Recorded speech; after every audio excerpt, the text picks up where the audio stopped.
¿Qué tal? Buenas tardes. Algunos ya habéis estado en la charla anterior, o sea que ya me conocéis. Vamos a hablar a continuación, vamos a dar una ligera charla sobre EOS Movie. EOS Movie, como sabéis, es la submarca que tiene Canon para el vídeo con las cámaras reflex EOS. Mi nombre es Julio Gómez, soy colaborador externo de Canon y vamos a hablar un poquito de las características fundamentales y de los posibles handicaps que podemos tener a la hora de grabar vídeo con estas excelentes cámaras reflex y cómo podemos solventar esos posibles handicaps. Y lo primero que vamos a contar de EOS Movie es la característica más llamativa y aquella que probablemente hace que estéis sentados aquí hoy. Y esta característica que es fundamental y que ha llevado a tanto revuelo, tanto revuelo en este tipo de cámaras es básicamente el tamaño del sensor. ¿Por qué el tamaño del sensor?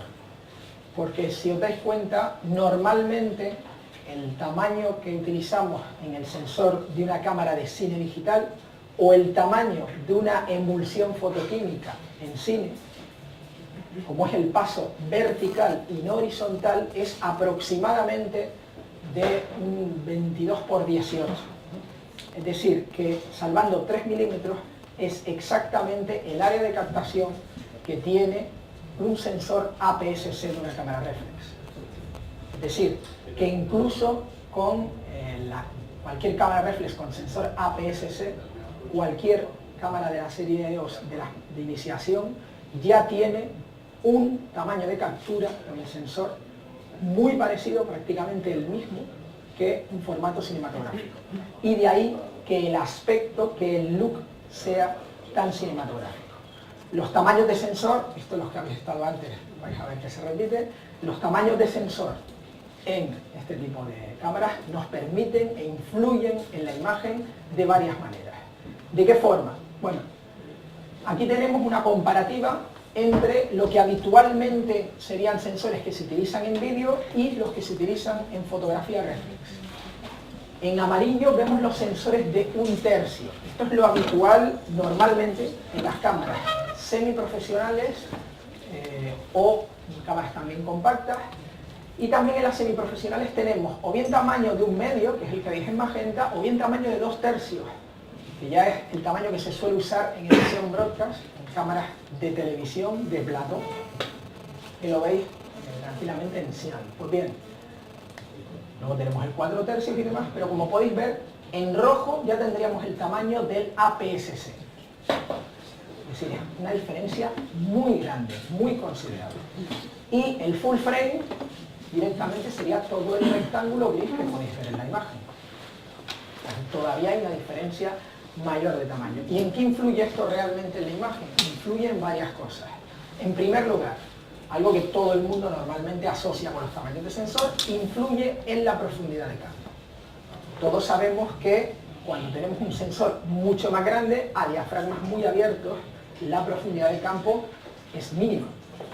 Si nosotros utilizamos una cámara full frame, pues abierta a 1.2, el diafragma del objetivo está abierto a 1.2, nosotros vamos a tener una profundidad de campo ínfima. Podemos realmente desenfocar el fondo, podemos desenfocar la nariz del sujeto y no tener, o sea, tener desenfocada la nariz y tener enfocados los ojos. Es decir, que podemos tener una profundidad mínima, nimia. Sin embargo, y esto es algo que no se suele mencionar tanto, lo que también es verdad es que dentro de los tamaños de las cámaras reflex, un sensor mayor a diafragmas intermedios da más profundidad de campo. Es decir, que si yo ahora tuviera aquí dos cámaras y colocara una cámara APS-C y colocáramos esta que es full frame, pusiéramos a una persona a aproximadamente 3 metros desde donde estamos y abriéramos a f5.6, la profundidad de campo que tendría la cámara con full frame sería mayor que la que tendría la cámara con APS-C. Es decir, que dentro de los tamaños habituales de sensor en cámaras reflex, dentro de esos tamaños, un sensor mayor, un full frame, es más versátil en cuanto a profundidad de campo. Eso en primer lugar. En segundo lugar, tenemos que el intervalo tonal es mayor. o el mal llamado rango dinámico es mayor. ¿Por qué? Porque al tener un sensor más grande la captación de señal es muy superior y el número de líneas del sensor también. Y al tener un número de líneas mayor se calienta menos y el ruido termal es menor y afecta menos también al ruido aleatorio. Eso significa que tenemos más señal y menos ruido. Es decir, la relación señal-ruido es mejor y por lo tanto tenemos mucho mejor intervalo tonal. Segunda característica importante. Tercero, la presencia de artefactos en la imagen. Aquí hay que pensar en el método específico que se utiliza en una cámara reflex a la hora de que el procesador recoja la información de vídeo. Porque claro, normalmente estamos hablando de una resolución Full HD, 1920 x 1080. Esto, si hacéis la multiplicación, son 2.073.000 píxeles. 2.073.000 píxeles son 2,07 megapíxeles. Y sin embargo, pues podemos trabajar con cámaras de 18, 21 megapíxeles. Esto significa que de alguna manera hay que conseguir reducir la resolución y sin embargo mantener claramente toda la información de ese área tan grande, porque es lo que nos interesa del sensor. ¿Cómo se hace esto? En la mayoría de las cámaras reflex y en casi toda la gama EOS se utiliza un procedimiento conocido como pixel binning. ¿Qué es el pixel binning? Pues el pixel binning es lo que veis aquí en la imagen. Es básicamente un sistema que nos permite hacer la media aritmética de los datos de luz y de color de cada píxel, agrupar la información de bloques de 6 por 6 píxeles y depositarla, por así decirlo, en una de cada 3 líneas del sensor. De manera que el procesador, que es un procesador pensado para hacer fotografía y que tiene las características que necesita para fotografía, pero no para vídeo, y no puede procesar esto de la misma manera, obtiene la información de una de cada 3 líneas del sensor, pero esa una de cada 3 líneas tiene una media aritmética de todo lo demás. De esta manera se reduce la resolución, tenemos la resolución necesaria para vídeo y mejoramos incluso un poco la relación señal-ruido. Pero a cambio disminuye bastante el número de muestras que obtenemos de la señal. ¿Y eso en qué influye? Pues influye en que si nosotros vamos a grabar, por ejemplo, cualquier soporte de ventilación o un aire acondicionado que esté a cierta distancia, se producirá lo que nosotros llamamos efecto rejilla. Es decir, que cuando tiene una trama muy fina el ventilador o el aire acondicionado o lo que sea, y estamos a cierta distancia, o tenemos un tejido con una textura muy fina, una serie de cuadros muy pequeños en una camisa, a cierta distancia, etcétera, etcétera, etcétera, en todos esos casos puede que el sensor, haciendo pixel binning, cosa que no pasa en fotografía, haciendo pixel binning no llegue a discernir con precisión todos los detalles de esas líneas. ¿Y qué hace entonces? Pues tiene que interpolar e inventarse información. Y aquí tendríamos el típico efecto, el efecto rejilla, que veríamos unas líneas diagonales que no existen en realidad, o en el caso de un patrón de color, lo más habitual es el moiré. Este es el mayor hándicap que nos podemos encontrar a la hora de hacer vídeo en una cámara reflex. Dije que esto ocurre en casi toda la gama EOS porque la recién presentada hace muy poquito EOS 1DX capta de otra manera, no hace pixel binning y no hay salto de líneas. Pero claro, tiene 3 procesadores. Es otra historia, ¿no? Pero para que sepáis que de hecho ya se está anticipando en un futuro en el cual esto no va a ser un problema. ¿Cómo conseguimos evitar eso? Luego hablaremos, cuando hablemos de los estilos de imagen, de cómo evitarlo. Pero la clave para evitar este problema es conseguir que la imagen esté muy poco saturada y que sea bastante plana. Luego hablaremos, ya digo, de cómo podemos evitarlo. Después tenemos el tema del ruido termal. Por sus tamaños, estos sensores se calientan mucho más tarde que cualquier otro sensor de menor tamaño como los que vemos en las cámaras de vídeo. Pero, sin embargo, tienen el problema de que no disipan el calor de la misma manera porque esta cámara no está pensada para hacer vídeo en principio. O sea, ergonómicamente una cámara de vídeo no tiene un ventilador interno ni un conducto de ventilación lo suficientemente extenso como para poder disipar el calor bien cuando estamos grabando con un sensor de ese tamaño, 25 imágenes por segundo, o 30, o 50, o 60. De modo que, ya digo, se calienta mucho más tarde que cualquier otro sensor, pero como disipa mucho peor el calor, vamos a notar el calentamiento antes. Cuando no hay una norma, no hay un sistema que nos permita decir a los 35 minutos, 26 décimas, no sé qué, va a calentarse. No lo sabemos. Depende. ¿Depende de qué? De la temperatura, depende de la humedad, depende de si le está dando la luz del sol directamente o no a la cámara, etcétera, etcétera, etcétera. De nuevo, este es un caso que se aprecia mucho menos cuanto mayor sea el tamaño del sensor, porque se calienta más tarde, y todavía menos si el sellado de la cámara es mayor. Es decir, que otra vez tengo que mencionar que la 1DX se calienta mucho menos por el cuerpo que tiene la cámara y el sellado que tiene.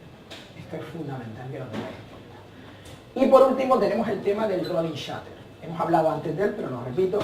El rolling shutter es una característica propia de los sensores CMOS.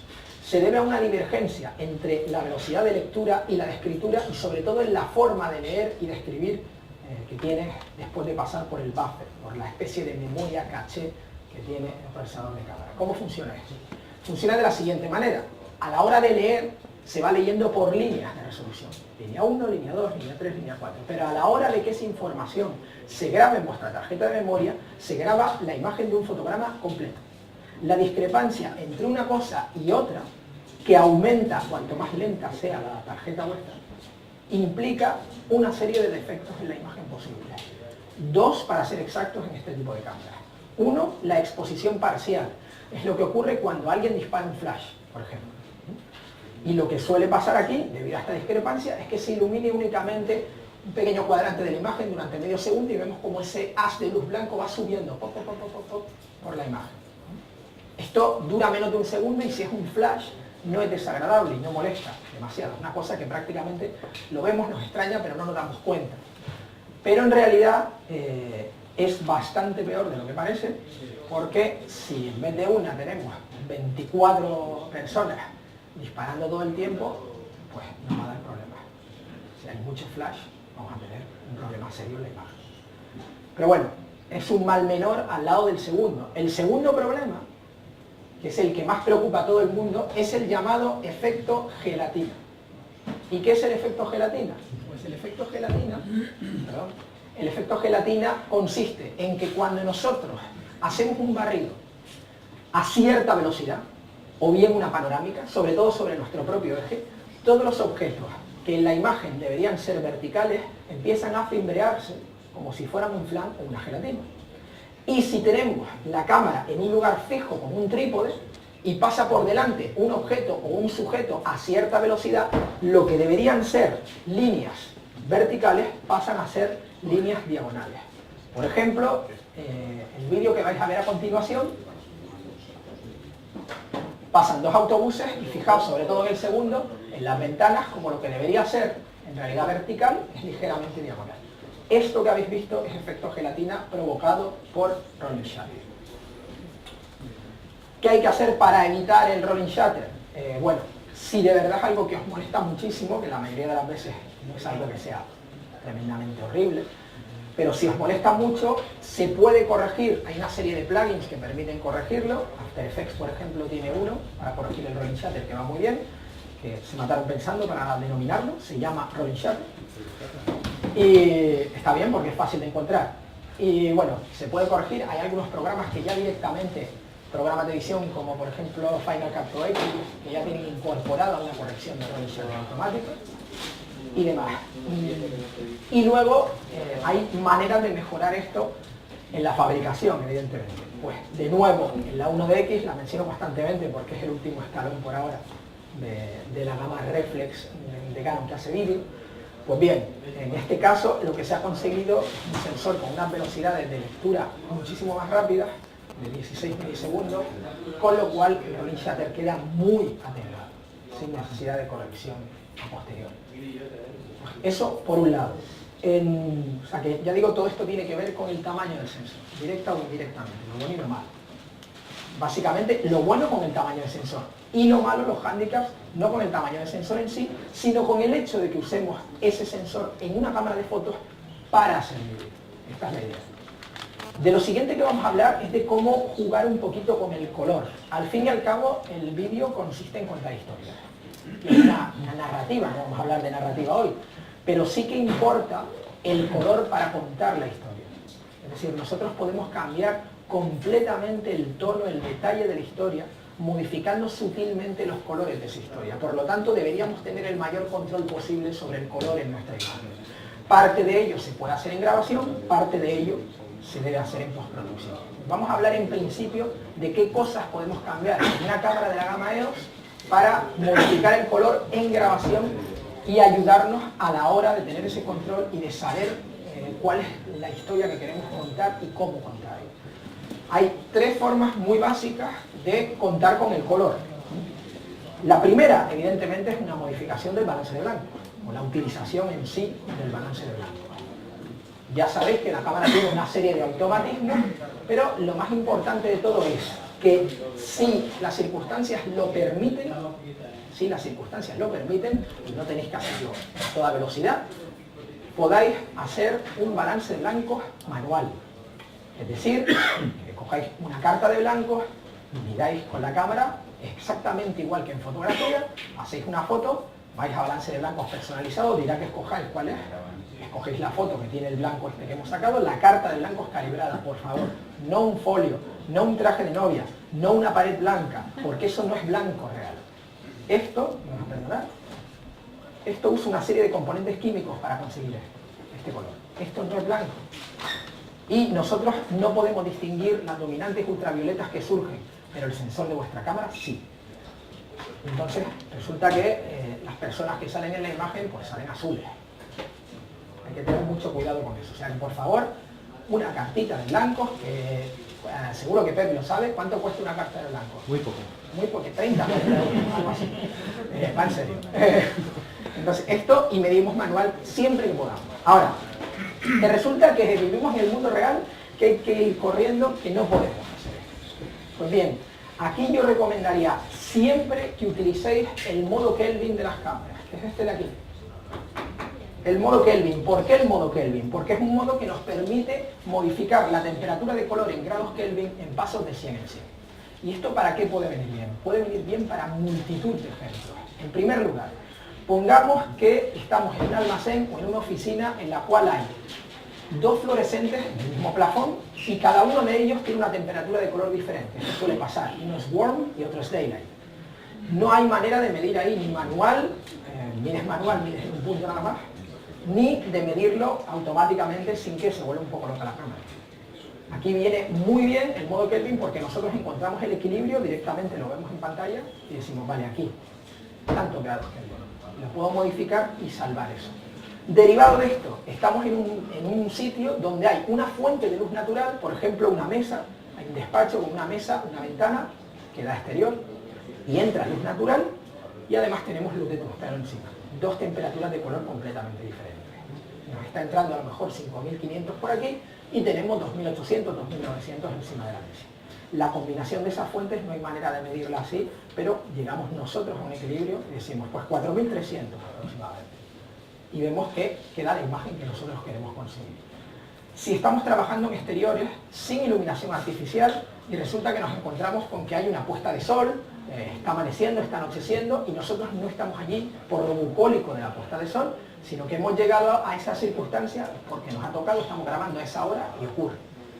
En ese momento la luz del sol está llegando de forma mucho más oblicua a la Tierra y eso implica que un automatismo de luz día no nos serviría ahí porque la temperatura no es esa.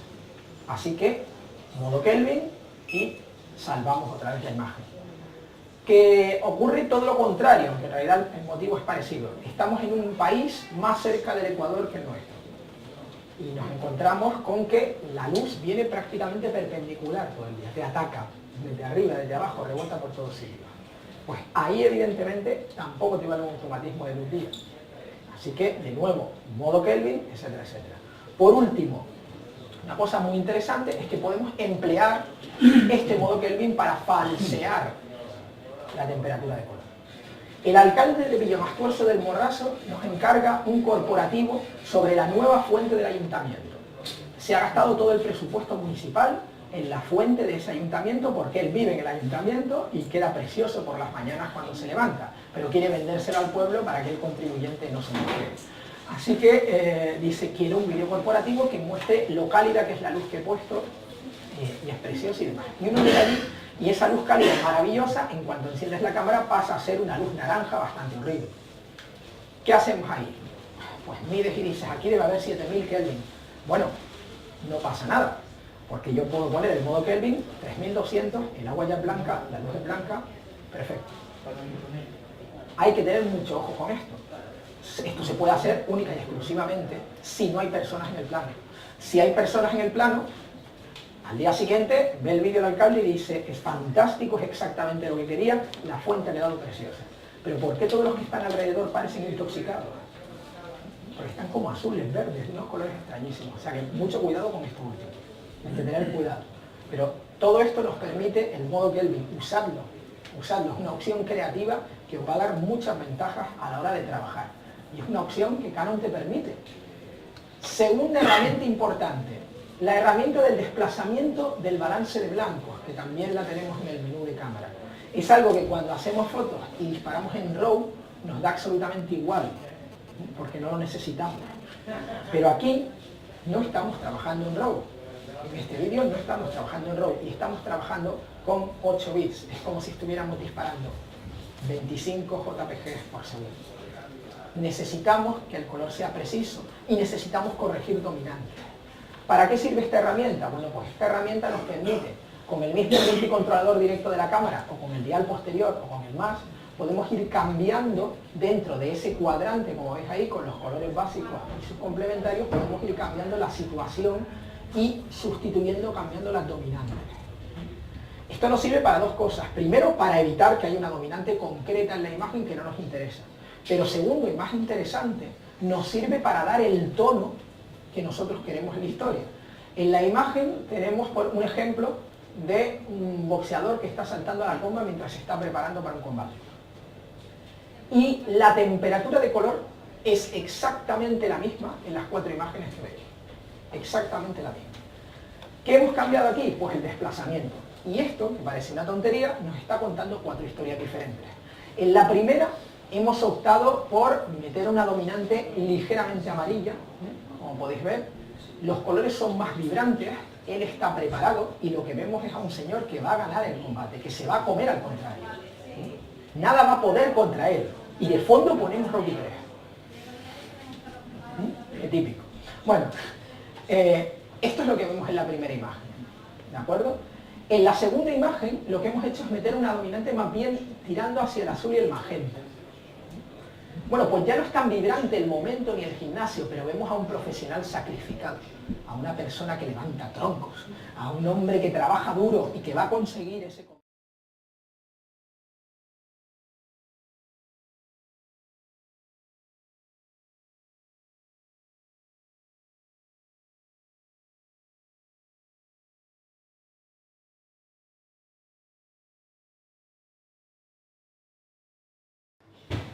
Ganaré a Kid no sé qué, o al niño de la capea no sé cuánto. Y esta es la idea. Y de nuevo, misma temperatura de color. Y en la cuarta, que metemos un poco de dominante verde y amarilla, es un hombre acabado. Sabemos que no va a ganar ese combate. Es más, lo sabe a priori porque probablemente le ha untado el contrario para que él se deje ganar, ¿no? Estas cosas que en realidad luego solo pasan en las películas. O sea que ya veis que es la misma situación, solo hemos usado esta herramienta que tenéis todos en el menú de cámara y es fantástico lo que podemos contar con la misma temperatura de color, con un ligero matiz hacia aquí o hacia allá.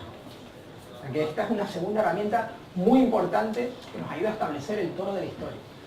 Por último, la herramienta más importante que nos va a ayudar son los estilos de imagen. Los estilos de imagen son curvas de gamma que vienen en la cámara.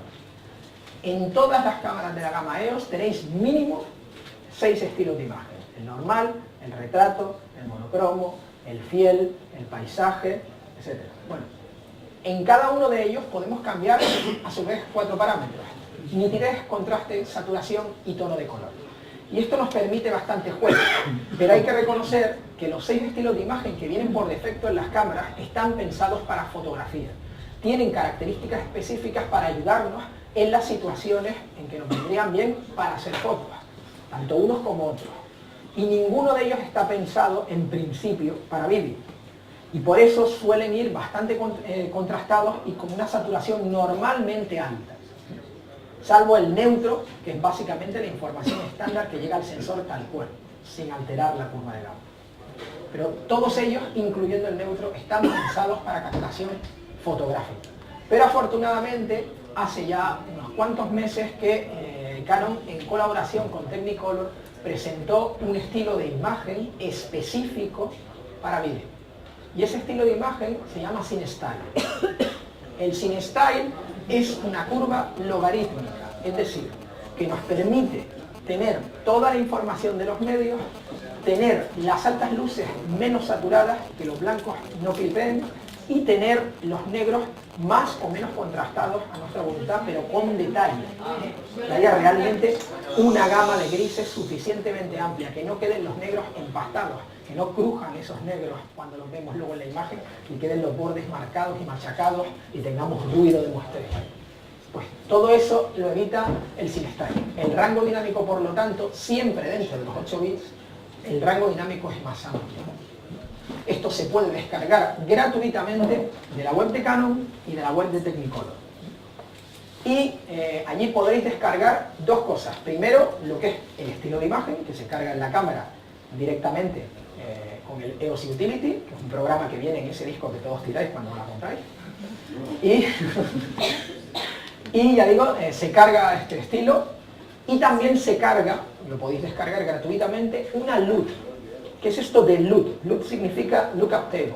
Bueno, la Lookup Table es sencillamente una curva de referencia que se aplica a posteriori sobre esta imagen. La imagen que nos va a dar el CineStyle es una imagen absolutamente plana, sin prácticamente contraste, blanquecina, desaturada, ya digo, mi imagen de por sí bastante sosa, espantosa. Pero esta imagen mantiene toda la información. Nosotros luego añadimos en postproducción el contraste y la saturación que queremos, sin meter artefactos de muestreo ahí, como ocurriría si lo hiciéramos directamente con la cámara. Y esta luz la podemos aplicar directamente en nuestro programa de edición para tenerla o bien como referencia, porque así vemos cómo quedaría la imagen después de corregir el color, y usarla como referencia para nuestra corrección de color, o bien, que tenemos prisa y tal, se puede renderizar y dejarlo como la imagen definitiva si nos parece bien así. No se diseña para que sea la imagen definitiva, sino para que nos sirva como referencia para decir, modifico a partir de aquí. Me gusta la imagen, pero la quiero un poquito más mirada de no sé qué, un poco más clara, un poco más de contraste y tal.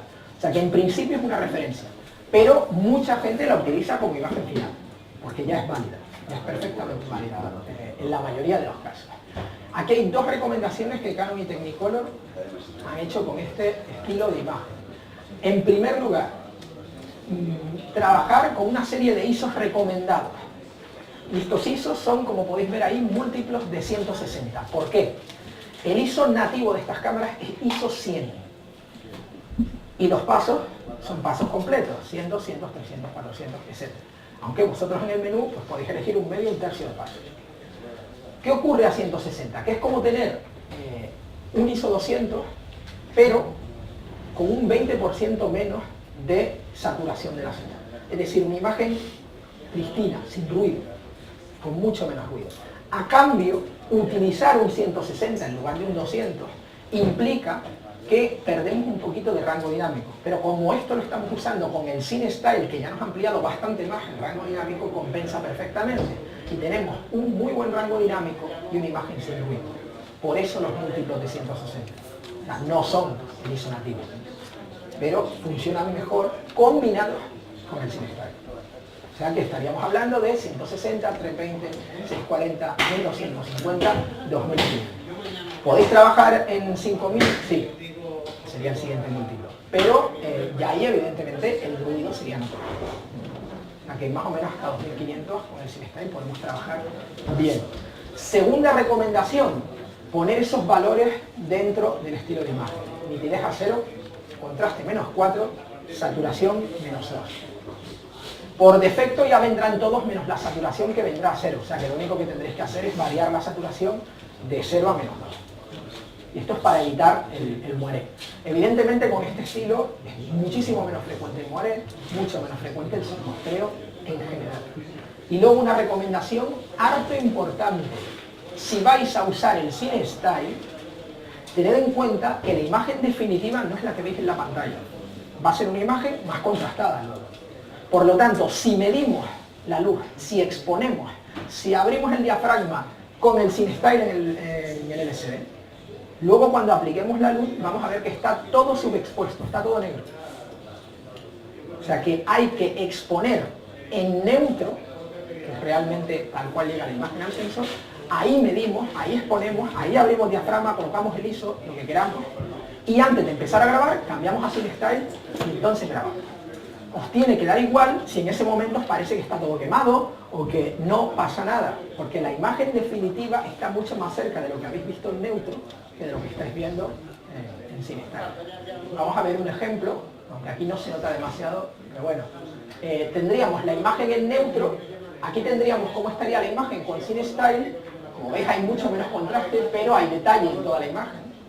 Y este sería el CineStyle más la Lookup Table aplicada.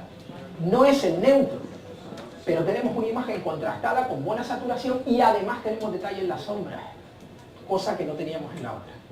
O sea que esta es la idea, y este es el motivo por el cual es muy recomendable, por no decir prácticamente imprescindible, utilizar el CineStyle. Es como si hubieras comprado una cámara nueva. De repente puedes llegar mucho más allá. O sea que ya digo, ya que han estado un año en Canon y Technicolor trabajando en ello, utilizando, porque está ahí para descargar gratuitamente. Bueno, o sea que si juntamos estas tres cosas, tenemos qué elementos nos van a permitir jugar con el color, tanto en grabación como a posteriori. Es la combinación del balance de blancos adecuado, el desplazamiento de blancos que nosotros queramos para darle una determinada tonalidad a nuestra historia y utilizar los estilos de imagen como por ejemplo el CineStyle. Y de nuevo tenemos al señor boxeador que, como podéis ver aquí, ya cambiando los distintos parámetros, pues obviamente no tiene nada que ver una imagen con la otra. De manera que no necesariamente tenéis que hacer todos los mismos vídeos con los mismos colores y las mismas imágenes, que es lo que suele pasar, sino que podemos modificar a voluntad esto y ser los dueños del color, tener control sobre nuestra imagen, que es lo más interesante, y ser vosotros mismos cada uno. Es lo más complicado. Velocidades de grabación y de obturación. En primer lugar, todas las cámaras de la gama EOS nos permiten hacer vídeo en al menos 3 velocidades. 24 fotogramas por segundo, 25 fotogramas por segundo y 30 fotogramas por segundo. ¿Por qué estos tres? Bueno, pues porque 24 fotogramas por segundo es el estándar de cine. La imagen va a ser más parecida a la visión humana real, ligeramente más parecida, más cercana. Y va a tener el ligero desenfoque de movimiento que hay en el cine, esta especie de densidad que nosotros vemos cuando vemos cine. 25 es el estándar de emisión en televisión en Europa, está basado en los sistemas de color, en el caso de Europa en el PAL, y 30 en el estándar estadounidense o japonés y demás países donde la frecuencia de la corriente es de 60 Hz. Aquí es 50 Hz, son 25, allí es 60, son 30.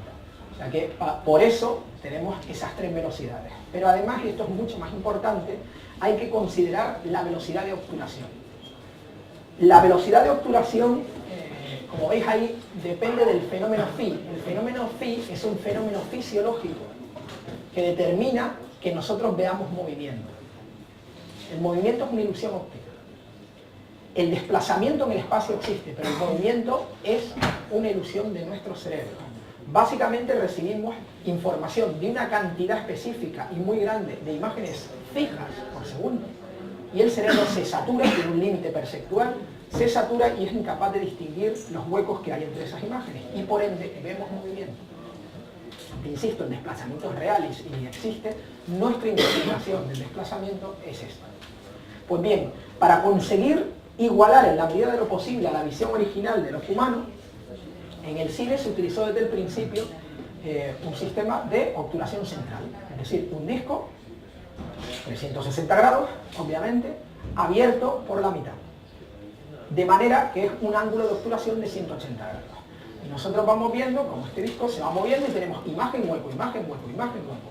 Así, funciona exactamente igual que la visión humana a la velocidad que haga falta, que hemos dicho antes, que puede ser 24, 25, 30, Y en la mayoría de las cámaras, salvo en la 5D, que tiene un sensor muy grande y un solo procesador, también se puede trabajar a 50 y 60 fotogramas por segundo para tener cámaras lentas.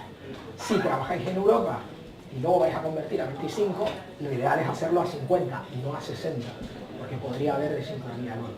60 si trabajáis con 30. Esta es la idea. Pues bien, con toda esta serie de velocidades, nosotros tenemos que tener en cuenta el ángulo de obturación ideal. El ángulo de obturación ideal hemos dicho que es 180 grados. Ideal porque es el más natural, pero nosotros podemos querer algo que no sea natural. Luego hablaremos de los efectos. En principio, ¿cómo sé yo cuál es el ángulo de 180 grados en una cámara que no me indica en absoluto ángulos de obturación, porque estamos hablando de velocidades de obturación electrónica? Pues lo sabemos con esta fórmula que veis ahí, que no hace falta que apuntéis ni que escribáis porque voy a daros directamente los resultados para cada velocidad. Es muy sencillo, es el número de fotogramas por segundo multiplicado por el ángulo de un obturador central, que como es una circunferencia es 360, y dividido por el ángulo que queremos obtener, que en este caso es 180 grados, o sea que la operación es bastante de perogrullo. Evidentemente, 24 por 360 dividido 180 da 48. Eso significa que la velocidad de obturación idónea, la que se acercaría más a la visión humana, a 24 fotogramas por segundo sería un 48avo. No existe esa posibilidad en las cámaras, hay que ir a un 50avo, que es lo más cercano. A 25 el resultado directamente es 50, o sea que un 50avo. A 30, un 60avo. A 50, 1 dividido 100. Y si trabajáramos a 60, 1 dividido 125. O sea que dentro de estos márgenes de velocidades de fotogramas por segundo ajustado a las velocidades de obturación tendríamos una imagen muy natural. ¿Qué pasa si no trabajamos con estas velocidades? Si nosotros subimos de un 125avo, se produce un fenómeno bastante desagradable llamado estacato. El estacato, yo siempre pongo el ejemplo de que se ve muy claro en los 20 primeros minutos de Salvada al Sol de los Rayos, en que está hecho con toda la intención, por supuesto, entre otras cosas para ponernos de los nervios. Es decir, esta imagen con saltitos, todo parece como muy contrastado, tiene este filage, ¿no? Y bueno, en un momento que quieres utilizarlo como opción creativa, por ejemplo, queremos ver al boxeador de antes, y este boxeador está luchando y el combate no tiene interés, si creamos un estacato a propósito, pues se va a ver ese puño que llega así, cortando el aire, y dices, esto es un combate de gladiadores. Y te quedas así, igual no muy emocionado, pero bueno, por lo menos dices que es fuerte. Entonces, esta es la idea. De forma creativa se puede utilizar, pero sed conscientes del efecto. Porque ya digo que si está 10-15 minutos, o 20 minutos o más, cansa mucho la vista, fatiga, es bastante horrible. Si lo que hacemos es lo contrario, bajar de un 50avo, solo tenemos opción de llegar hasta un 30avo, porque las cámaras están limitadas electrónicamente a esa velocidad de obturación en vídeo. No vamos a notar mucha diferencia con un 50avo, pero sí vamos a ver que la imagen queda ligeramente más empastada, más sucia. Hay un desenfoque de movimiento mayor. Realmente no se nos ocurre ningún gran motivo para usar esto. Si pudiéramos ir todavía por debajo, sí tendríamos un estrobo muy curioso y se podría usar. Pero a un 30avo realmente solo tenemos la imagen ligeramente más sucia, la que no es algo que venga bien poder usar. Por último, es muy importante tener presente que si trabajamos en interiores y no tenemos nuestra propia luz continua en la cual podemos modificar la frecuencia de la corriente, necesitamos trabajar a una velocidad de obturación que sea absolutamente compatible con la frecuencia. Es decir, 50 Hz, un 50avo, sí o sí, punto. No hay otra opción, porque si no tenemos un parpadeo espantoso en la pantalla.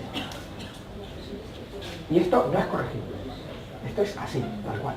Un 50avo, punto pelota. Podemos trabajar a unos 100 y se notará poco el parpadeo, pero incluso así se puede notar.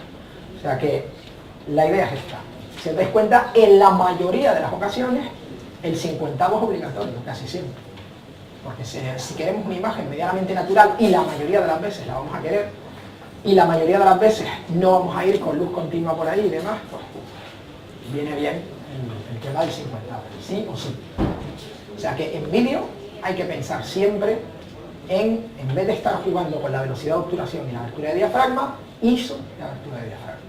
Y la velocidad de obturación en la mayor parte de las ocasiones va a tener que ser un 50avo. Os pongo un ejemplo de estacato. Es bastante ligero porque lo estábamos haciendo a 24 fotogramas por segundo, pero doy a propósito bandas.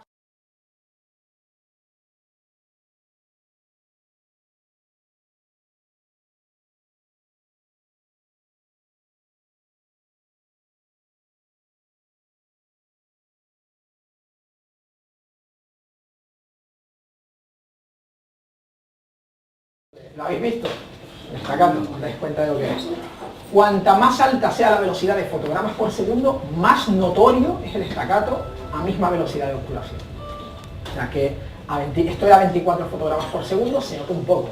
Si fuera 30 se notaría muchísimo más. Puede venir bien o no. Esto ya lo escogéis a voluntad, una cosa que podéis elegir. Otra de las características con las que hay que tener cuidado, el enfoque. El enfoque en este tipo de cámaras, a la hora de hacer vídeo, debe ser manual. ¿Por qué debe ser manual? Porque utilizamos ópticas fotográficas. Las ópticas fotográficas no necesariamente están par focalizadas. Quiero decir, esto de que uno llega, el vídeo se puede hacer, y enfoca directamente a Edu al fondo, y tienes un zoom y cierras la imagen. ¿Qué tal, Edu? Saluda. Y luego abres queriendo tener todo, queriendo tener a Edu enfocado, a pesar de que hayamos abierto y demás. No necesariamente ocurre con un objetivo autofoco. ¿Por qué? Porque la par focalización implicaría una serie de componentes que ralentizarían el autofoco, con lo cual no conviene. Las necesidades de una óptica de foto y las de una de vídeo en ese sentido son diametralmente opuestas, y estos son ópticas fotográficas. ¿Qué significa esto? Que hay que enfocar manualmente, porque además si nosotros utilizamos el autofoco de un objetivo fotográfico, veremos que tenemos un autofoco rápido, preciso y puntual, pero que no va a ser el seguimiento de ninguna persona nunca, no va a estar siguiendo a nadie. De modo que ya digo, se puede utilizar para hacer preajustes de foco. Llegar y decir, muy bien, marco el foco aquí, para a partir de ahí enfocar manualmente. Sí, pero hay que tener cuidado, porque si lo hacemos durante la grabación, habrá un cambio en la exposición muy notorio que se vería en la grabación. Y además hace un ruido que grabaría el vídeo interno, etcétera, etcétera. O sea que lo suyo es enfocar, de momento por lo menos, manualmente. Y si vamos a hacerlo manualmente, lo ideal es recomendable que utilicéis un mando de foco, ese cacharro que veis ahí a la derecha. Es decir, un accesorio que nos permite tener un control más directo sobre el enfoque. Podemos además marcar puntos de foco para, por ejemplo, si tenemos una conversación, ¿te llamas? Rubén. ¿Y tú? Pues si Rubén y Ángel se pusieran ahora a hablar y yo me pusiera a grabar, y estuviera directamente con la cámara y venga a cambiar, en el momento, yo puedo mirar la escala de distancias, lo cual ya implicaría que estaría en una postura horrorosa para grabar, porque estoy mirando así. Pero bueno, si pudiera hacerlo, lo puedo enfocar a él, luego enfocarlo a él, y cuando regresara a él vería que en la misma escala de distancias, el mismo punto, no necesariamente en esta forma. ¿Por qué? Porque siempre tenemos cierta holgura, sobre todo en el extremo macro y en el extremo infinito del barrilete de un objetivo autofoco. Y más cuantos más elementos flotantes tiene. Es decir, esto es mucho más exagerado en un macro, por ejemplo. Es muy importante porque cualquier diferencia mínima en la temperatura, en la humedad, marca una mínima diferencia en la escala. Y entonces, cuando yo estoy regresando al punto donde quería marcar el foco, ya no lo tengo. Con un mando de foco vamos de forma uniforme y podemos marcar con precisión el foco. No tenemos que girar toda la muñeca, no afectamos a la estabilidad de la cámara, y además tenemos marcas de foco que se pueden poner en la parte blanca del mando, o un regulador o lo que sea, ¿no? Tenemos mucha más precisión. Es importante porque, insisto, hay que enfocar manualmente. Esto es así, con este tipo de cámaras. Lo que vais a ver a continuación es la respiración del objetivo. Esto ocurre...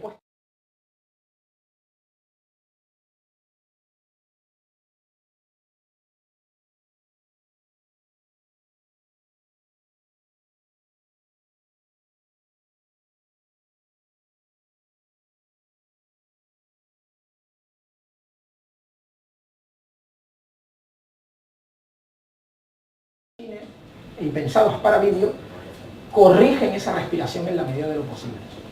Sobre todo los de cine, los de vídeo también. De manera que en el momento en que yo únicamente estoy modificando el foco y no la distancia focal, no hay ninguna variación en el encuadre. Sin embargo, un objetivo fotográfico, mismo motivo de antes, requiere otras velocidades, requiere otro funcionamiento y no tiene ninguna necesidad de corregir la respiración. Por eso nos vamos a encontrar con este tipo de fenómeno también. Lo que habéis visto aquí es lo más exagerado porque he usado el tipo de objetivo que tiene mayor respiración posible, que es un macro. el imaginamiento flotante.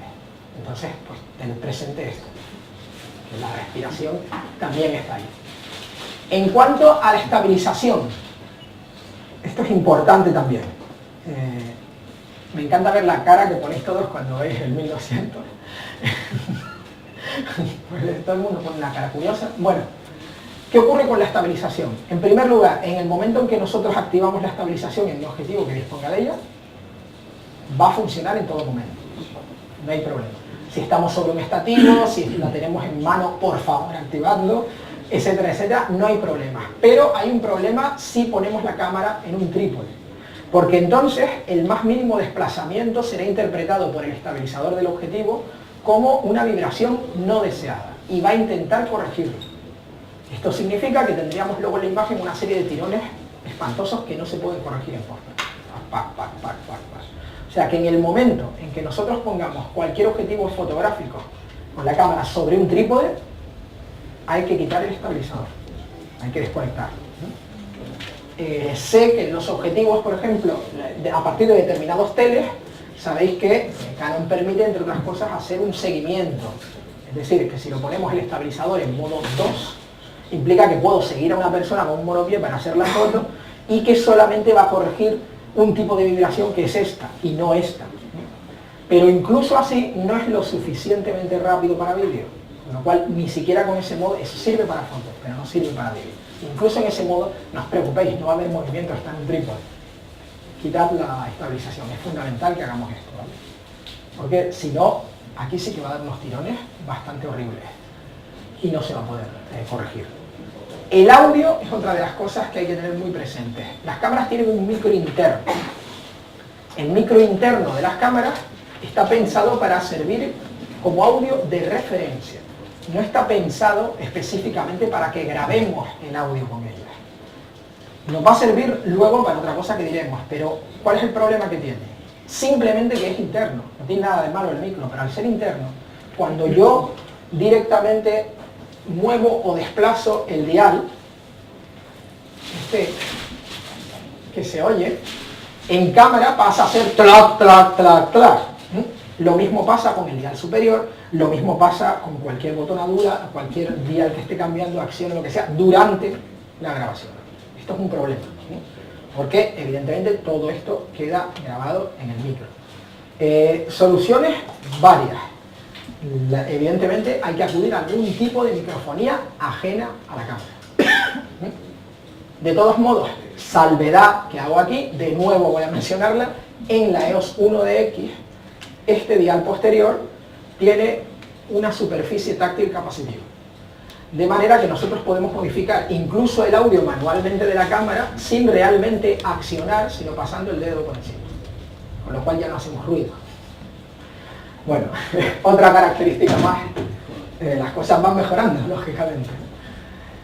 Y la idea fundamental, podemos utilizar o bien un micro supercardioide externo que va a la entrada de cámara, o bien podemos utilizar micros completamente ajenos a cámara o adaptadores para XLR, etcétera, etcétera. Cualquiera de las soluciones puede ser más o menos válida según el tipo de audio que necesitéis, porque a veces nos basta con esto y a veces vamos a necesitar micros de verdad que tengan alimentación, que no tengan alimentación propia y que vayan por Phantom y que sean XLR y tener el audio balanceado, necesitaríamos un adaptador, o bien directamente un micrograbador externo, que es quizá lo más recomendable.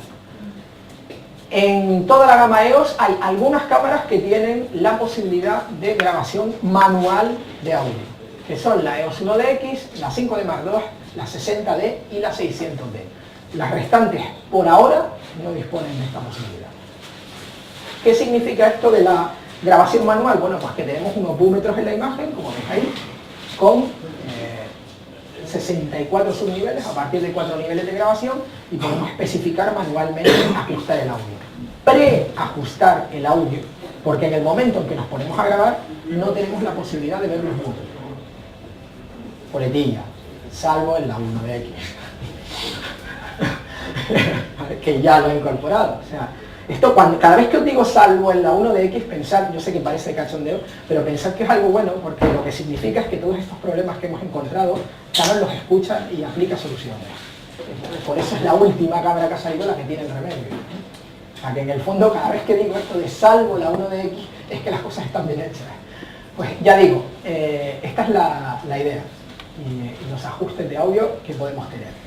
Cuando usamos un micro totalmente externo, hay que sincronizar ese audio. Y aquí es donde nos sirve el micro de cámara, porque tenemos el audio de referencia. Hay dos maneras de sincronizar: la tradicional, que es la craqueta, o bien directamente, ahora hay una serie de plugins y hay programas de edición que ya lo incorporan directamente en el programa, que lo que nos permiten es sincronizar las frecuencias.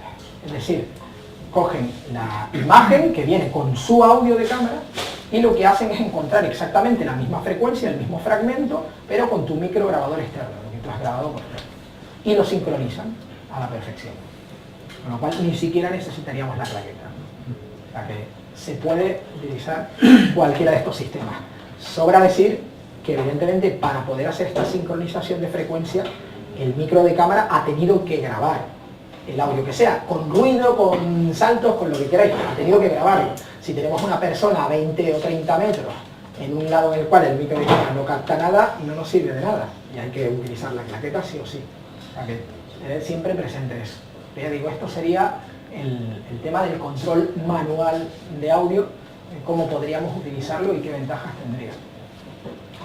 Y por último llegamos a la parte de flujo de trabajo, que es la parte que más le complica la vida a la gente, que todo el mundo se asusta un poquito con esto. No hay motivo para asustarse a día de hoy.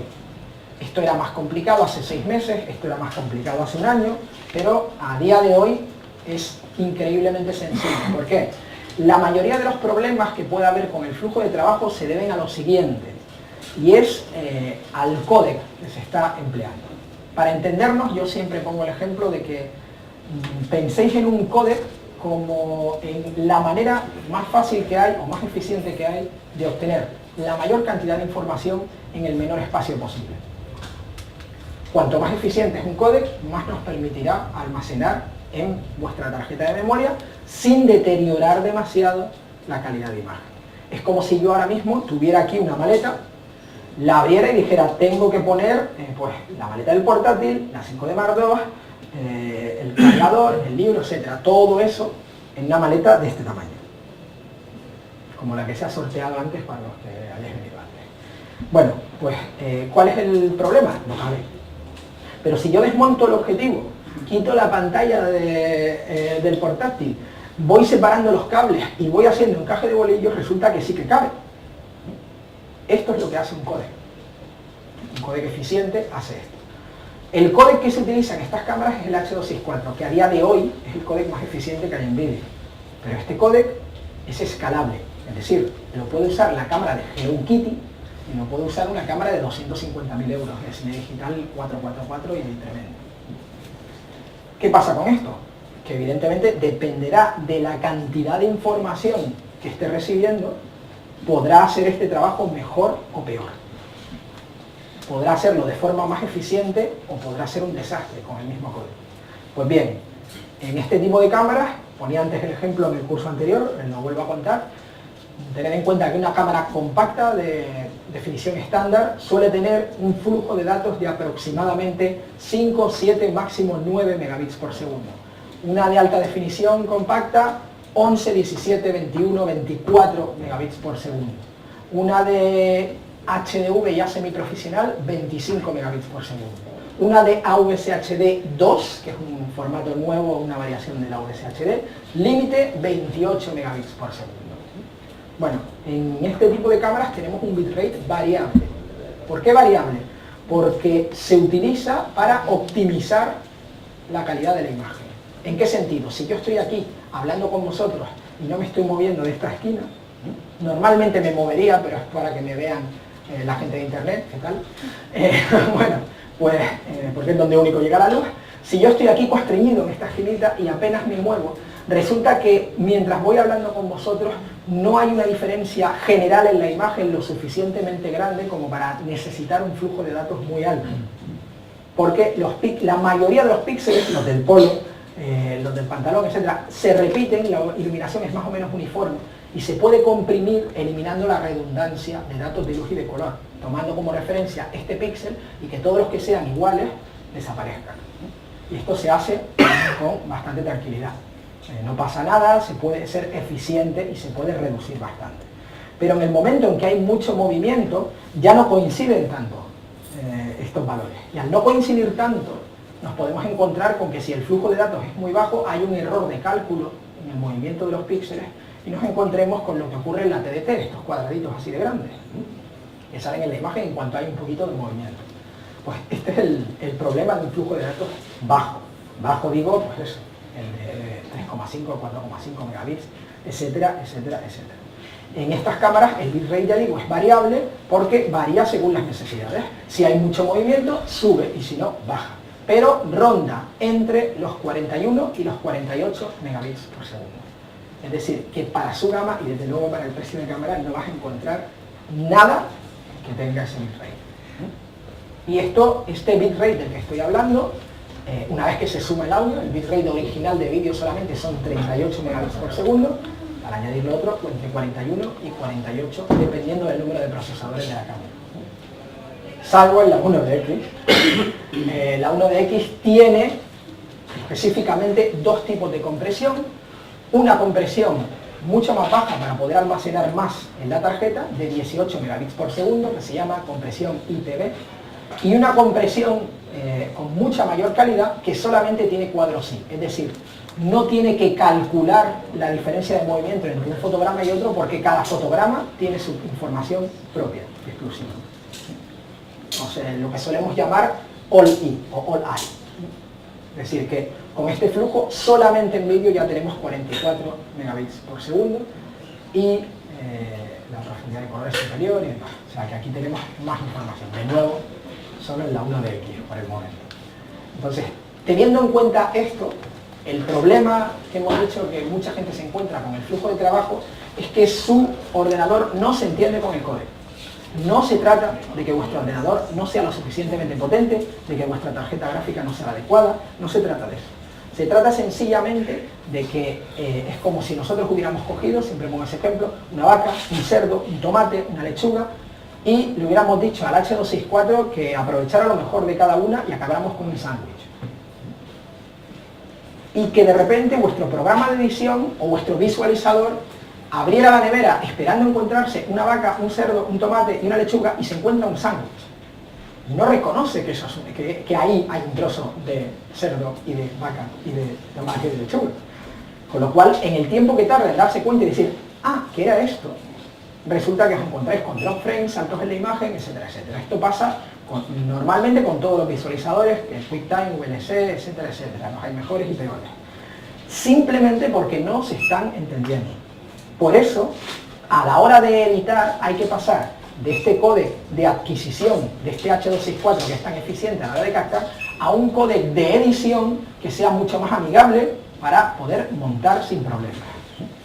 Y esto, en su día, requería un proceso, X programas de internet, etcétera, etcétera, etcétera. Pero a día de hoy no, porque la mayoría de los programas medianamente serios de edición ya admiten directamente los archivos de cámara. Ya tienen los datos de los H264 de Canon y admiten y se tragan directamente esto, los pasan además a un espacio de color tremendo de 32 bits flotando y no tenemos ningún problema.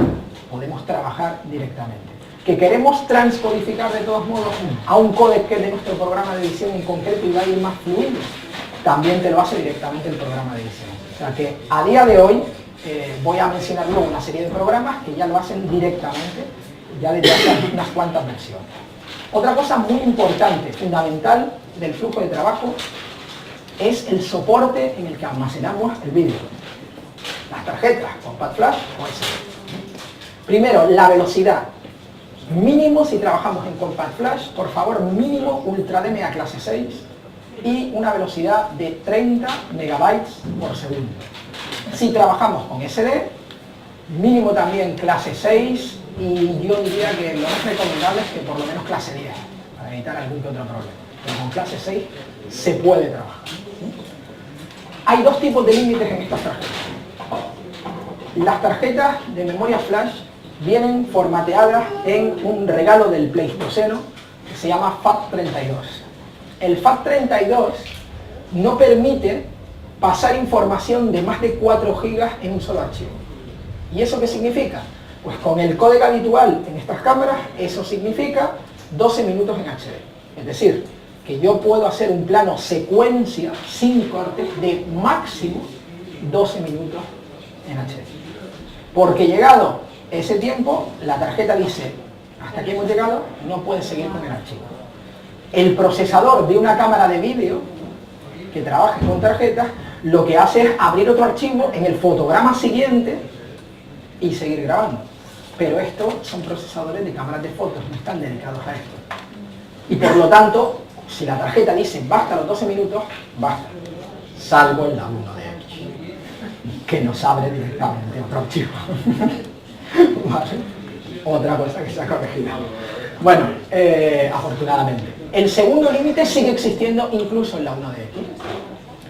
Este es un límite muy curioso porque implica que aunque nosotros hagamos todos los cortes del mundo, si en ningún momento hemos apagado y encendido otra vez la cámara, a los 29 minutos 59 segundos, independientemente de la duración de nuestra tarjeta, aparecerá un mensaje que pondrá tarjeta llena en la pantalla, aunque no esté llena. ¿Por qué existe este límite? Porque la Unión Europea, ese organismo al que tanto apreciamos, la Unión Europea tiene una tasa específica para las cámaras de vídeo. Las cámaras de foto no tienen este impuesto específico, las de vídeo sí.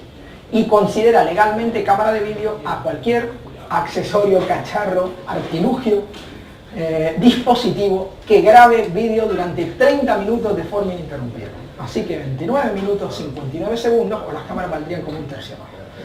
Esta es la idea. Este límite vale para Canon y para cualquier otra marca por el mismo motivo. Y como desgraciadamente saben lo que ocurriría si hubiera distintos parámetros en distintos sitios, podéis ir a China y a Estados Unidos a comprarlas, tienen el mismo límite.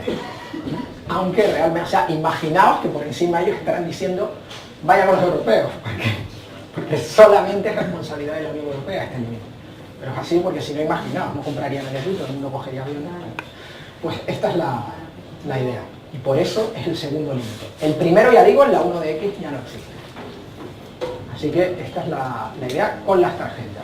Los programas que admiten la ingesta directa de la que hablábamos antes. A día de hoy, Final Cut Pro X, Avid Media Composer, tanto la versión 5.5 como la 6, Premiere Pro, la CS5 también y la CS5.5, Gravity Edius Pro, la versión 6 y siguiente. Y aquí habría que añadir Sony Pro Vegas 10 y 11. Todos estos programas admiten directamente el H264 de cámara sin mayor problema. No tenemos que hacer nada, no hay que transcodificar, trabajamos directamente con ellos. O sea que se admite sin ningún problema la ingesta directa. Y nos queda el tema de publicar en internet. Bueno, pues aparte de ser una plataforma de difusión, financiación de los vídeos, es fundamental a día de hoy para trabajar con cualquier cliente, porque pensad en lo que os ahorráis diciéndole al cliente X, en vez de ir 10 veces a tu oficina para ver si el vídeo cumple los criterios que tú quieres o lo que sea, y que estés atendiéndome a mí y pendiente al mismo tiempo de otra cosa que tienes que hacer, mirando el ordenador, y que tengamos 20 reuniones, tú pierdas el tiempo y yo el mío, te lo mando por internet. Puedes tener un archivo que lo mande directamente, o mejor aún, lo cuelgo en un FTP o lo cuelgo en cualquier cosa habitual de internet, dígase YouTube, Vimeo, Dailymotion, todas estas, CSN y demás, que cualquiera de ellas la podemos colgar y él puede acceder con una clave, que solamente él lo vea, al vídeo y te mande directamente un correo. Cuando él puede, lo va a ver cuando puede, tiene tiempo y le puede dedicar todo el tiempo y toda la atención y te va a decir, me gustaría que cambiaras esto o lo otro, o está perfecto, gracias, maravilloso. En una dimensión paralela esto pasaría. Entonces, pasa así, sobre todo si es publicidad. Los anunciantes son unidades aparte. Bueno, pues ya digo, te va a contar esto, tú no has perdido el tiempo, él no ha perdido el suyo.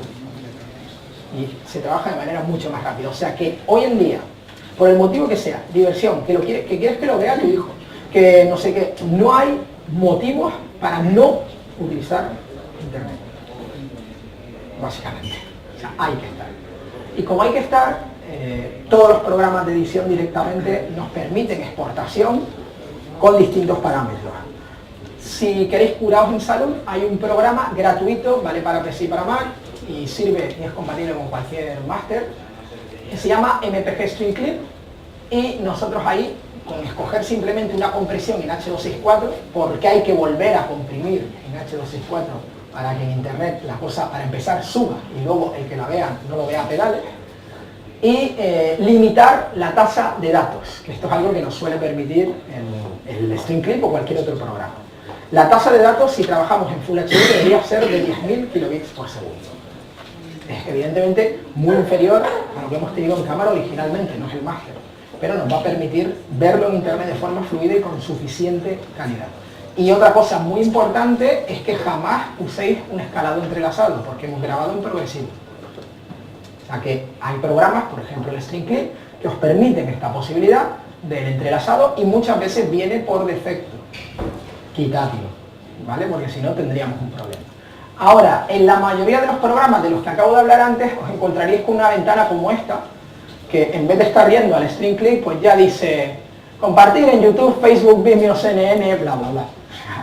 Y ya tiene los parámetros puestos y no tenéis más que darle. O sea que, ya digo, todo esto hace un tiempo me hubiera llevado 1 hora solamente la parte de flujo de trabajo. Y ahora es así de sencillo. Porque estas cámaras ya están mucho más instauradas en el mercado, incluso en el mercado laboral bastante, con lo cual pues, todo es muchísimo más sencillo porque los fabricantes del software tienen todos los datos de la cámara y saben perfectamente qué es lo que tienen que hacer para facilitar la vida de los usuarios. Y yo digo, básicamente esto sería un resumen de lo que vendría a ser el vídeo de EOS Movie. Ahora tenemos un margen para preguntas y demás. ¿Vas a hacer sorteo? Sí, lo hacemos luego. Vale. Luego sí, claro. Pues eso, ahora es vuestra oportunidad, y hablado inclementemente, ya podéis vengaros. Y preguntar cosas más concretas y demás.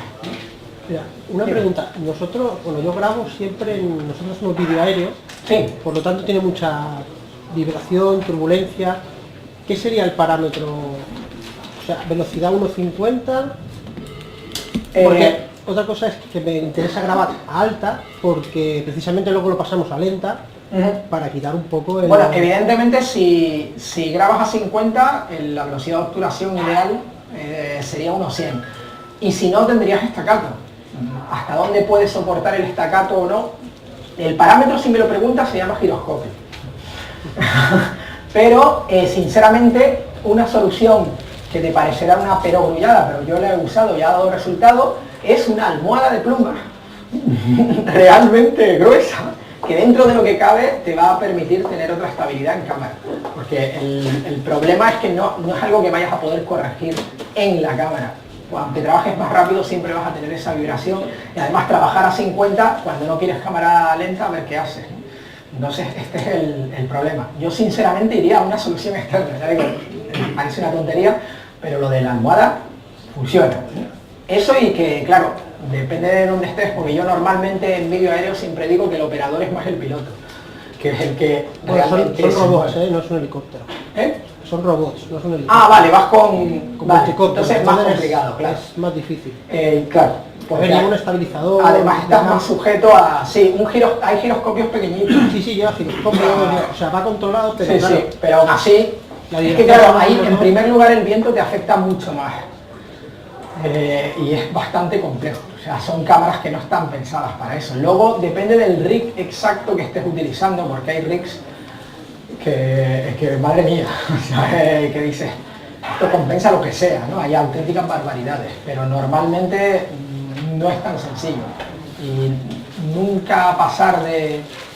yo nunca pasaría de 30 metros, como muchísimo. No sé a cuánto llega el radio de control en concreto, pero vamos. Este llega a 700 de altura. Pues eso, que yo no subiría demasiado, depende de las corrientes de aire, depende de tantas cosas, pero no es una cosa que vayas a poder resolver en cámara. Sí es verdad que vas a atenuarlo un poquito, como tú dices, pero que no hay algo, porque el problema si subes la velocidad de obturación y no te va a compensar tanto el movimiento, y lo que sí vas a tener es ese estacato que además se va a añadir, se va a sumar al problema de la vibración en cámara. Con lo cual va a quedar la imagen todavía peor, porque el staccato en ese tipo de tomas lo que va a parecer es que hay más saltos en la imagen. O sea que ahí, ya digo, tendería más a un rig que pudiera permitir estabilizar mejor, o algo así. Pero es lo que tiene. Si es a 50, se pone a 100 y... Sí, es lo único que puedes hacer en ese sentido. Desde la cámara, claro. Que si no está pensada originalmente para hacer vídeo, imagínate para hacer vídeo aéreo. Ya, pero es que las de vídeo tampoco las podemos subir porque son muy pesadas. Entonces hay que ir a esto. Bueno, sí, esta mañana hemos hablado de una... Pero yo no estaba. De 1,5 kilos que vendría muy bien en esos casos. Pero ese es el tema, que realmente no hay nada que desde la cámara puedas hacer para evitar la vibración del aparato. Que es lo que realmente, ya digo, un rig que soporte mejor la cámara y que amortigue mejor los movimientos es lo único. Y que supongo que requerirá un aparato más grande y bastante más costo. Es lo que tiene. Más cositas. Dime. Un consejo, como aparatos externos, una Steady o algo que sea práctica, ligera. Hombre, es que lo que pasa es que hay infinidad de marcas y sinceramente hay muchas que están bien y muchas que no están bien. Te puedo decir cosas genéricas que te pueden servir. Básicamente, en el tema de Steady, parece que una Steady es una labor de, básicamente, ferretería, pero en realidad es una labor de ingeniería, cuando están bien hechas. La diferencia entre la Steady más cutre del mercado y una Steady maravillosa, en forma, a lo mejor hasta en peso, no lo aprecias a simple vista, pero yo te diría que en el distribuidor y demás, pues aquí mismo en Casanova, la pruebes. Con la cámara esto lleva un tiempo hacerse con ella, ¿vale? Pero una vez que te haces con ella, deberías ser capaz de hacer este movimiento a esta velocidad y que la cámara no se enterara, ¿vale? Sí, se puede hacer y se hace, no pasa nada. Fijaos como dicen que sí. O sea que no pasa nada, lleva un tiempo, entonces este tipo de cosas hay que probarlas antes de comprar. Por eso yo aquí desconfío mucho del tema de comprar, en este sentido, ¿vale? De comprar por internet algo que no puedes ir a tu tienda habitual a probar.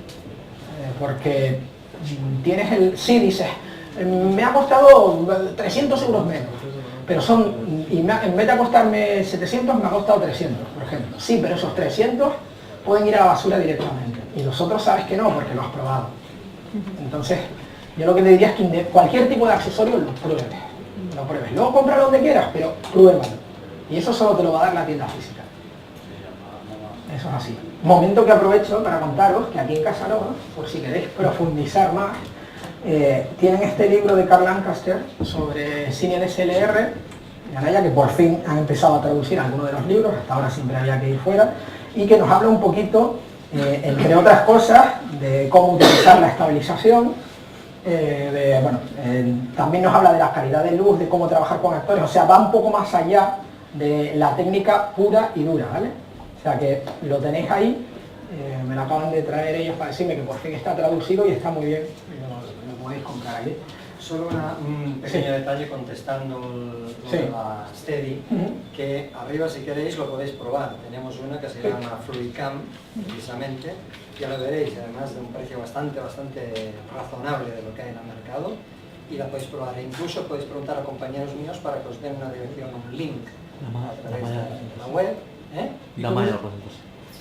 Mañana hay la presentación. Mañana hay la presentación de la Fluidcam. Ya lo veréis, es alucinante por lo aparentemente sencillo del archivo. Lo digo simplemente para tener una opción.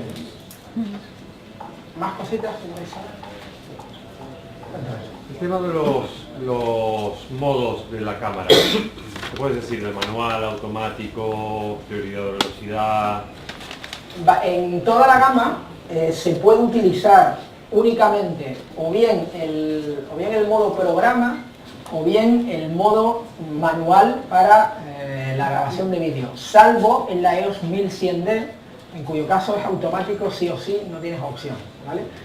Y en la 1DX podéis usar también las prioridades de abertura, lo podéis usar todo, ¿vale? Entonces, bueno, puede que en algún momento, yo sinceramente, incluso en la 1DX trabajaría en manual. Ahora, que decís, mira, si es que voy a trabajar a unos 50 todo el tiempo, entonces ya que él le pongo esa prioridad y que él decida directamente la abertura de diafragma. pero entonces no tienes control sobre la imagen. No digo que no lo puedas hacer para evitar problemas y tal, pero accidentalmente en el modo manual tampoco normalmente no vas a alterar la velocidad de obturación, con lo cual y vas a elegir la lectura de diafragma que quieres y por lo tanto la profundidad de campo y la cantidad de luz que entra. Entonces, es decir, que si tú escoges prioridad de diafragma, sí, la cámara en realidad está trabajando en programa. Sí. Se pasa automáticamente al programa. Pero que la idea es esa, salvo en la 1DX que nos permite utilizar las prioridades. Pero el tema es ese, yo en cualquier caso yo trabajaría en manual, sinceramente. Tampoco, como teniendo en cuenta que básicamente no vamos a cambiar velocidad de obturación, pues tampoco es tan complicado. Simplemente vas a estar cambiando 2 o 3 parámetros. Otra cosa muy importante es que cuando nosotros modificamos la lectura de diafragma, la hacemos con el dial trasero, y el dial trasero da pasos, claro. Clac, clac, clac, clac. Y esto da saltos. Salvo en la 1DX, pues no de Está bien, ¿no? Si os dijera que la última que ha salido tiene los mismos fallos que las otras, diría, pero ¿qué ha estado haciendo esta gente? Así que, en ese caso, no tenemos el problema de los saltos. Para evitar esto, podéis utilizar o bien un Matchbox con filtros de densidad neutra o bien un filtro ND progresivo. Lo colocamos aquí, tenemos un tope y vamos cambiándolo y según vamos cambiando va cambiando la entrada de luz, con lo cual ya no tenemos el problema.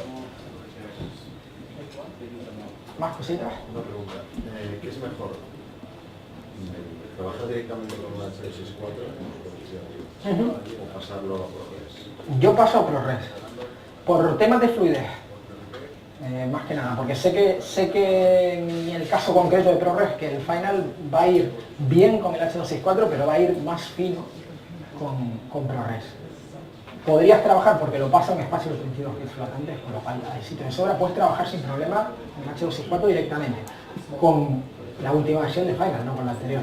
Pero yo suelo convertir a ProRes, que además es algo que en esta última versión lo hacen en segundo plano mientras tú ya estás montando y él va transcodificando sin problema. Entonces no te supone ningún tiempo extra y sí te suponen cuando está transcodificando una ventaja en la fluidez de trabajo y demás. Pero vamos, que ya podrías trabajar con H264 sin problema. Yo lo prefiero, eso ya es una opción más personal. ¿Más cositas? Cuéntales, entonces. Vuelvo a hacer la misma pregunta. ¿Hay alguien de vosotros que no haya rellenado esto, aquí o arriba? Yo tengo ahora. ¿Me lo das? ¿Que tengas? Por favor. Vale.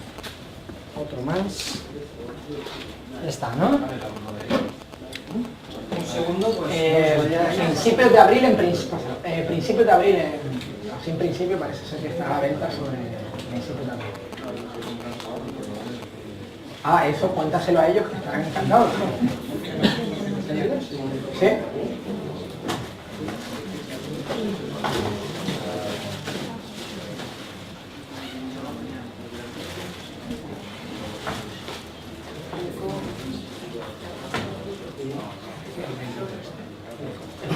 Tienes que preguntar a ellos porque yo no sé ahora mismo. No sé. No, perdónalo a cualquier compañero de arriba te lo digo.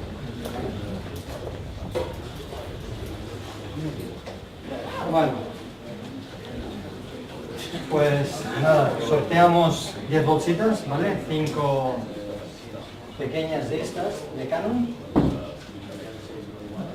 y 5 bolsas ya para la cámara que os vais a comprar arriba.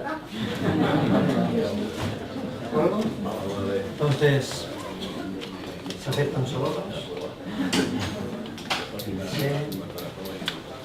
La mano inocente soy yo, o sea que él podrá aceptar sobornos, pero ya vosotros.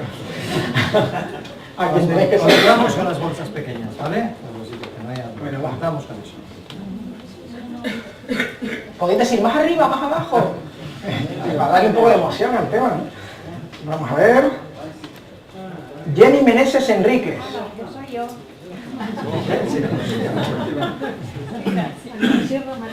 ¿no? ¿Tiro? Sí. Gracias. Antes ha pasado también que la última persona que había dado tremenda.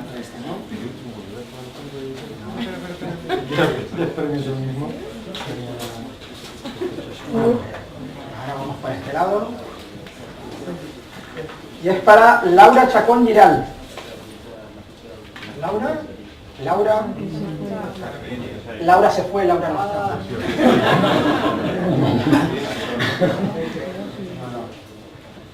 En todo caso, si haremos otro momento y así lo hacemos. Para la gente que ha aguantado todo estoicamente.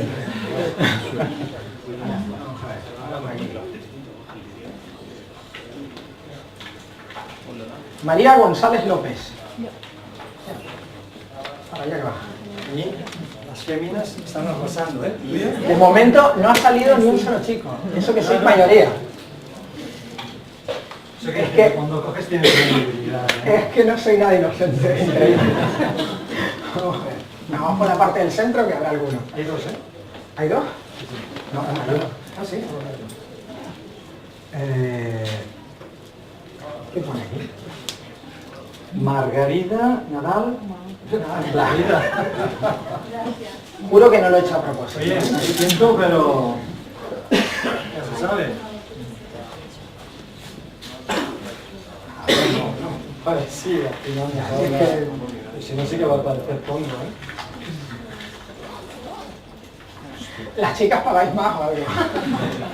María Ángeles Torres Padilla. Hostia. De verdad. Julio A ver si a lo mejor si os depiláis para la próxima. Esto pensar que se está retransmitiendo por la red mundial y puede quedar fatal. Por favor. De verdad que, o sea, no hay nada en las mangas. José, Antonio, Mario, por favor.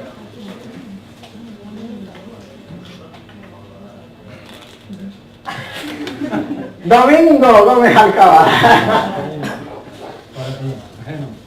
Ha quedado demostrado Que han pagado más las chicas que los chicos.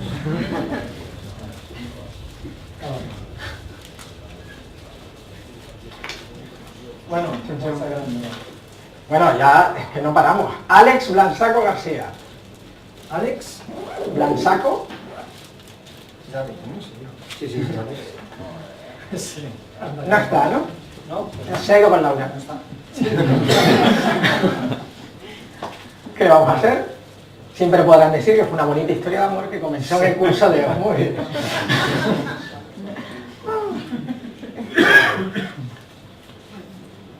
David Barra Pérez. Hombre, ¿Ves como ahora lo único que ha estado completamente separado? bueno.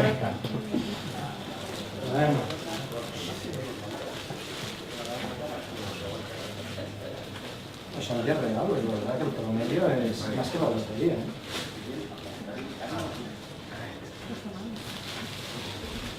Ancho Miranda. ¿Pasas? Muy bien. Ahora no hay casi chicas, ¿eh? Es al revés. Parece ser que... Vamos a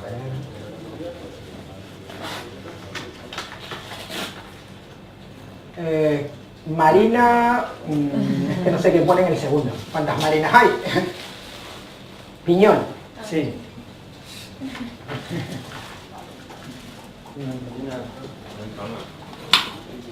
Aquí tenéis. Las dos últimas. Se masca la tragedia. No, la cámara no. Sí, la cámara. Bueno, Vamos allá.